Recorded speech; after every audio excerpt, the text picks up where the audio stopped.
కాళీమాత వరం పొందిన తెనాలి రామకృష్ణ శ్రీకృష్ణదేవరాయల ఆస్థానానికి ఎలా చేరాలో తెలుసుకుందాం. వెల్కమ్ టు అవర్ ఛానల్ మరిచిన కథలు. తెనాలి రామకృష్ణ కాళీమాత వరం ఎలా వచ్చిందో తెలుసుకోవాలంటే ఈ వీడియోని చూడండి. తెనాలి రామకృష్ణ కాళీమాత వరం పొందాక తను కవిగా మారాలని నిర్ణయించుకున్నాడు. చదువుపై పట్టు సారించాడు. ఎన్నో గ్రంథాలను, పుస్తకాలను, రచనలు చదవడం మొదలుపెట్టాయి. అలా తెనాలి రామకృష్ణ కవిగా మారాడు. ఈ క్రమంలో తను లింగ పురాణం అనే గ్రంథాన్ని కూడా రచించడం జరిగింది. అది విన్న స్నేహితులు, కుటుంబ సభ్యులు, పండితులు అంతా తెనాలి రామకృష్ణని భేష్ అని మెచ్చుకునేవారు. ఇలా జరుగుతున్న క్రమంలో ఒకనాడు హంపి విజయనగర సామ్రాజ్య రాజైన శ్రీ కృష్ణదేవరాయలు గుంటూరు జిల్లాలోని తెనాలి, అనంతపురం గ్రామాలకు, కృష్ణా జిల్లాలోని శ్రీకాకుళం గ్రామానికి దండయాత్ర భాగంగా రావడం జరిగింది. తెనాలి రామకృష్ణకి శ్రీకృష్ణదేవరాయలు కవులను ప్రోత్సహిస్తారని, అతనికి ఆంధ్ర భోజుడు అనే బిరుదు ఉందని కూడా తెనాలి రామకృష్ణకి తెలుసు. కానీ దేవరాయలని కలుసుకునే అవకాశం రామకృష్ణకి దొరకలేదు. అలా అని చెప్పి శ్రీకృష్ణదేవరాయలు హంపి వరకు వెళ్ళాలి అంటే సుమారు 500 మైళ్ళు ఉంటుంది తెనాలి నుంచి. సో అంత దూరం వెళ్ళడం అది కూడా ఆ రోజుల్లో కాలినడకన వెళ్ళాలి.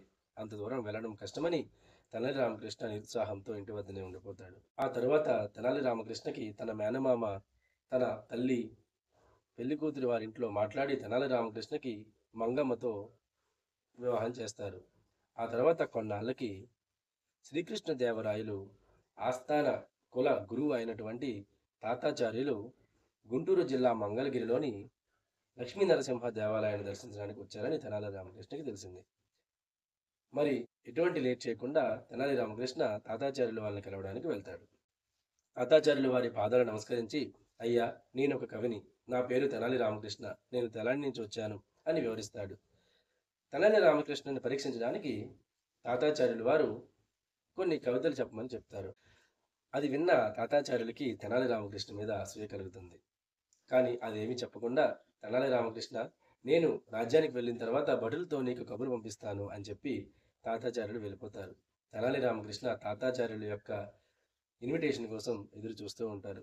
రోజులు గడిచాయి, వారాలు గడిచాయి, నెలలు గడిచాయి. కానీ తాతాచార్యుల నుంచి, భటుల నుంచి ఎటువంటి ఇన్విటేషన్ తెనాలి రామకృష్ణకి రాదు. తెనాలి రామకృష్ణ కాళీమాత వరాన్ని గుర్తెచ్చుకొని దృఢ సంకల్పంతో తనే రాజ్యానికి వెళ్ళి శ్రీకృష్ణదేవరాయల్ని కలవాలని నిర్ణయించుకుంటాడు. కానీ ఆ రోజుల్లో ముందు చెప్పినట్లుగానే తెనాలి నుండి హంపి వరకు వెళ్ళాలంటే సుమారు 500 మైళ్ళు కాలినడకన వెళ్ళాలి. చాలా కష్టమైన పని. కానీ తెనాలి రామకృష్ణ కష్టపడి నడుచుకుంటూ శ్రీకృష్ణదేవరాయల ఆస్థానానికి వెళ్ళడానికి నిర్ణయించుకొని నడుచుకుంటూ వెళ్ళాడు. మొత్తానికి తెనాలి రామకృష్ణ విజయనగర సామ్రాజ్యంని చేరుకున్నాడు. అక్కడ శ్రీకృష్ణదేవరాయలు గారిని కలిసే ముందు తాతాచార్యుల మాట గుర్తొచ్చి తాతాచార్యుల దగ్గరికి వెళ్ళి కలుద్దాం అనుకుంటాడు. తాతాచార్యుల వారు శ్రీకృష్ణదేవరాయల ప్రభుత్వ భవనంలో ఉన్నారని తెలుసుకొని అతను కలవడానికి వెళ్తారు. కానీ యథావిధిగా భటులు అతన్ని ఆపేశారు. తెనాలి రామకృష్ణ తను ఎవరో తాతాచార్యుల వారికి చెప్పాలని భటులకు వివరిస్తారు. భటులు అదేవిధంగా, అయ్యా, తెనాలి నుంచి రామకృష్ణుడు అనే కవి వచ్చారు, మిమ్మల్ని కలవాలనుకుంటున్నారు అని భటులు తాతాచార్యుల వారికి చెప్తారు. తాతాచార్యులు, అతను ఎవరో నాకు తెలియదు, పంపించేయండి అని చెప్తారు.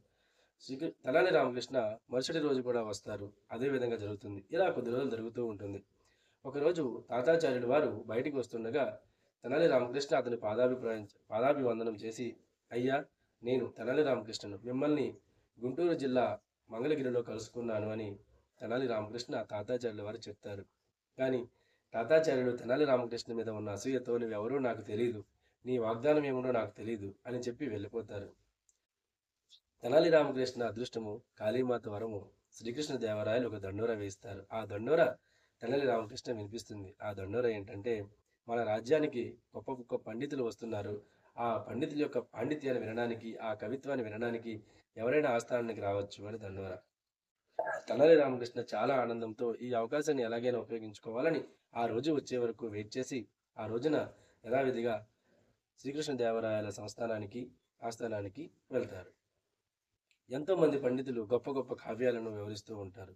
కానీ ఒక పండితుడు తన కవిత్వాన్ని ఈ విధంగా చెప్తారు. ఈ లోకమంతా ఒక మిథ్య, అంటే అబద్ధం, మనం చూసే రుచి, వాసన అన్నీ అబద్ధం అని చెప్తారు. వెంటనే తెనాలి రామకృష్ణ పక్కుమని నవ్వుతాడు. సభ అంతా నిశ్శబ్దంగా ఉంటుంది. శ్రీకృష్ణదేవరాయలు కోపం వస్తుంది. అప్పుడు దానికి సమాధానంగా తెనాలి రామకృష్ణ, అయ్యా, నేను తెనాలి నుంచి వచ్చాను, నా పేరు రామకృష్ణుడు, నేను ఒక కవిని అని చెప్పి, అయితే ఎందుకు నవ్వావో శ్రీకృష్ణదేవరాయలు తెనాలి రామకృష్ణకి చెప్పమంటారు. వెంటనే రామకృష్ణుడు, అయ్యా, మన కవి గారు చెప్పినట్టు లోకమంతా అబద్ధం అన్నారు, అది తప్పు అని నేను నిరూపిస్తా అంటాడు. అయితే ఎలా నిరూపిస్తావు అని అడిగితే అతను అంటారు, మన సభలో ఉన్న వాళ్ళందరూ కూడా ఈరోజు రాజుగారిచ్చే విందుని ఆరగిద్దాం, కానీ ఆ పండితుడు ఆరగించకూడదు అంటాడు. ఎందుకంటే అతనే చెప్పారు కదా, ఈ లోకమంతా అబద్ధం, మనం తినకపోయినా తిన్నట్టే అని చెప్పారు కదా అని చెప్తాడు. వెంటనే సభ అంతా నవ్వుతుంది. ఆ పండితుడు సిగ్గుతో తల ఉంచుకుంటాడు. శ్రీకృష్ణదేవరాయలకి తెనాలి రామకృష్ణ యొక్క చమత్కారం, తెలివిని మెచ్చుకొని, నువ్వు ఇకపై ఎప్పుడైనా సరే ఈ ఆస్థానానికి రావచ్చు, చూడొచ్చు, వెళ్ళొచ్చు అని చెప్తారు. అలా తెనాలి రామకృష్ణ ఆ విజయనగర సామ్రాజ్యంలోనే స్థిరపడి ఆ ఆస్థానానికి వెళ్తూ వస్తూ ఉంటారు. ఇదే క్రమంలో తెనాలి రామకృష్ణకి ఆంధ్ర కవితా పితామహుడు పెద్దన గారి పరిచయం ఏర్పడుతుంది. ఆ పరిచయంతో తెనాలి రామకృష్ణ తరచూ పెద్దన గారిని కలవడం, తన కావ్యాలను చెప్పడం, అతను అవి మెచ్చుకోవడం జరుగుతూ ఉంటుంది. ఒకరోజు తెనాలి రామకృష్ణ చెప్పిన కవితకి పెద్దన గారు మెచ్చుకొని, నువ్వు నిజంగా రాయలు గారి ఆస్థానంలో ఉండవలసిన వాడివి అని చెప్పి, నేను రాజుగారికి చెప్తాను, నిన్ను ఆస్థానంలోకి వచ్చేలా చేస్తాను అని పెద్దన గారు తెనాలి రామకృష్ణకి మాటిస్తారు.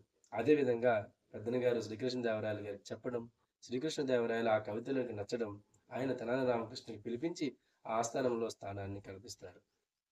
ఈ విధంగా తెనాలి రామకృష్ణ శ్రీకృష్ణదేవరాయల పరిచయం ఏర్పడి ఆ ఆస్థానంలో స్థానం దక్కించుకుంటాడు.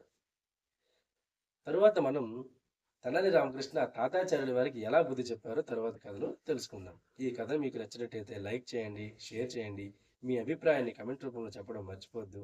అలాగే మరిన్ని వీడియోస్ కోసం మా ఛానల్ని సబ్స్క్రైబ్ చేసుకోండి. Thank you.